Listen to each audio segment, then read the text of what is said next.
ma prof principale nous a emmenés au salon de l'étudiant et là, j'ai eu une révélation, une révélation. Vraiment, je me suis dit: «Mais oui, l'événementiel, c'est quelque chose que j'adore et que j'ai toujours fait sans m'en rendre compte». Quelques années plus tard, c'est moi qui représentais l'école au salon de l'étudiant. Bonjour, je m'appelle Salimata Kalo, j'ai 25 ans et je suis passionnée par les voyages et j'adore la nourriture.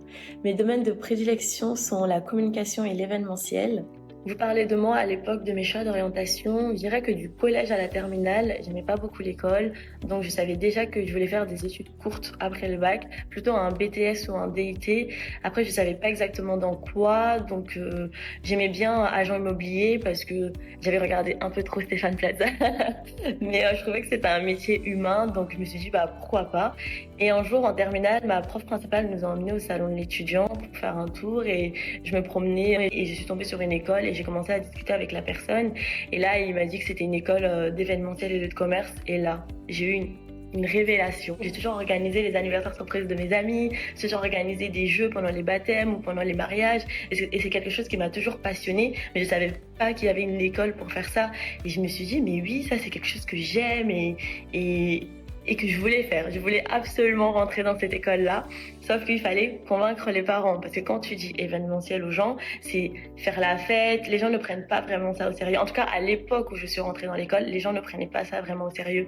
Et ce qui a pu me sauver, c'est le fait c'était un double diplôme. C'était un diplôme d'événementiel et de commerce. Et du coup, j'ai réussi à les convaincre de rentrer dans cette école-là. Après avoir obtenu mon bachelor en événementiel, j'ai poursuivi mes études en master communication 365 que j'ai obtenu il y a 2 ans maintenant. Donc ça prouve encore une fois que quand on est dans l'environnement qui nous plaît, ça ne dérange pas de faire l'effort parce que je suis passée de je vais faire des études courtes à aller jusqu'au master. Je voudrais revenir sur un point aussi. Je trouve que nous ne sommes pas assez informés sur les écoles de commerce. J'avais l'impression que le choix qui se présentait à moi, ok, je voulais faire des études courtes, mais j'avais aussi l'impression qu'il y avait que ça comme choix à faire. On me présentait que des BTS ou des DUT.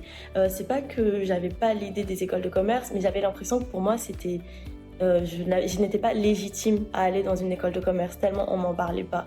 Donc je remercie ma professeure principale de l'époque, Madame Nicolas, de nous avoir emmenés au salon de l'étudiant où j'ai pu trouver mon école de commerce par la suite. Mais je pense qu'il faudrait, je sais pas, soit informer plus les lycées et leur montrer que bien sûr tout le monde peut faire des écoles de commerce, il suffit de passer le concours comme tout le monde et c'est simple quoi. En parallèle de mes études, je voulais aussi faire un voyage seule. Je voulais absolument partir seule, loin, pendant une longue période, vraiment entre 6 à 1 an. Du coup, je voulais le faire normalement après mon bachelor, sauf qu'à cause du Covid, je n'ai pas pu. Ce qui a été un mal pour un bien, au moins j'ai pu finir mes études. Et à la fin de mon master, on m'a proposé un CDI dans l'agence où j'étais, que j'ai accepté bien sûr. Sauf que j'ai commencé à travailler et mon projet dans la tête ne faisait que de grossir, grossir. Et je sais pas, je me suis dit, Sally, c'est maintenant. C'est maintenant que tu dois faire ce voyage-là. Je sais pas pourquoi. Je sais pas pourquoi je me suis dit ça, alors qu'en vrai, on a le temps, on peut toujours tout faire, tout changer. Mais moi, en tout cas, ma deadline, c'était maintenant. Je me suis dit, ok, c'est pas grave. J'ai démissionné de mon CDI. Du coup, je devais absolument trouver quelque chose pour partir. Et j'avais regardé, j'avais vu plusieurs options.